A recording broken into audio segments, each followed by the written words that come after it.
South Martial Productions.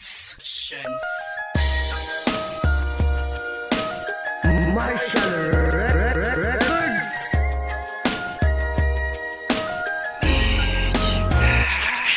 Simula na minahal kita, hindi ko akala ay magkakaganto, na umabot sa sukdulan ng pagmamahal ko sa iyo. Dahil sa unang kita ko pa lang sa'yo, agad ako kinabahan. At nang nadarama kong iyon, sa'yo ko lamang ito naranasan. Kaya ako ay naging tapat at naging seryoso na nga sa iyo. Dahil hindi ko naman in-expect na masasaktan na naman sa iyo. Pero nakalipas ang ilang buwan, sa akin bigla ka na lang nalamig. At hindi ko nalaman na mga dahilan sa akin di na magawang tumitig. At ito ay nagpapahiwatig at agamatsyag na meron ng iba. Sabay pikit na lang ng mga mata dahil takot ko ay nadadama ko na. Patuloy pa rin nangangamba, parang kayo na matulog pa nga sa gabi. Baka pagising ko sa umaga wala ka na dito sa aking tabi. At ang puso ko ay mawasak at madudurog na parang bato. Wala naman akong ginawang mali, bagkos ginawa ko lahat para sa'yo. Pero hindi pa pala yung sapat, lahat ng sakin sa'yo binigay. At hindi ko na malaya ng puso't damdamin, unti-unti na palang bumibigay. Sa iyo lang, ikot ang ating mundo.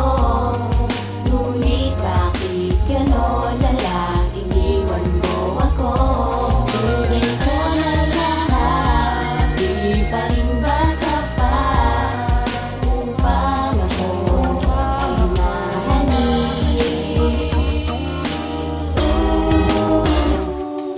Ano ba ang nagawa na mali? Bakit sa kilumisang biglang lumayo? Parang tuloy ako nasa bakal na rehas ng pagkabigo. At ito ay hindi ko akalain na mangyayari sa itong dalawa. Na bigla ka na lang kumalas, at iwan na lang ako nag-iisa. Siguro hindi ikaw ang nakalaan at sa akin di ka nakatakda. Dahil iniwan mo akong bigla nang hindi man lang ako nakahanda. At ang puso ko ay madudurog, parang dinaanan ito ng unos. Nang sinabi mo sa akin noon na tayong dalawa ngayon ay tapos. Kaya ngayon ako'y nakakulong sa nakaraan ng iyong ginawa. Kaya lagi kong tanong sa aking sarili, bakit mo sa akin ito nagawa? Sana ang relasyon ay nakasan, sana muli natin maibalik. Dahil sobrang namimiss ko na ang iyong mga yakap at mga halik. At hindi basta malulunasan kahit bigyan ako ng atensyon. Dahil ang panloloko mo sa akin ay isa ng malaking leksyon. At ang dulot mong tensyon, aking pa ring daladala. At sa ating relasyon, ako lang ang nagpakatanga.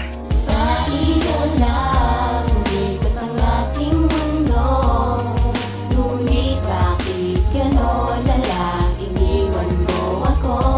Bigay ko na lahat, di pa rin ba sapat upang ako ay mahalin?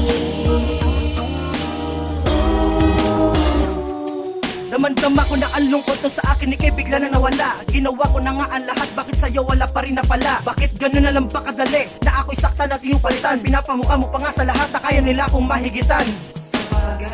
Kailanman sa akin di ka na kontento, kaya pala nung simula pa lang ay di mo na ako minahal ng todo. Pero kahit na ganoon, sana ikaw ay maging masaya. Dahil wala naman akong hinangad, kundi ikaw ay maging maligaya. At ako ay nagpapasalamat dahil ikaw ay naging parte ng aking mga nakaraan. Kaya hindi ako nagsisisi. Sana tama ang iyong desisyon na sa akin biglang lumayo. Dahil hindi na kita matutulungan kapag ang puso mo naman na nabigo. At ito na ang huling mensahe, sana ikaw ay laging mag-iingat. Diba kahit na malayo ka, ako sa'yo ay naging tapat. At sana tandaan mo to, sa'yo lang ako nagkakaganto. Mahal na mahal pa rin kita, Lorraine Dumdum Nico. Sa iyo lang.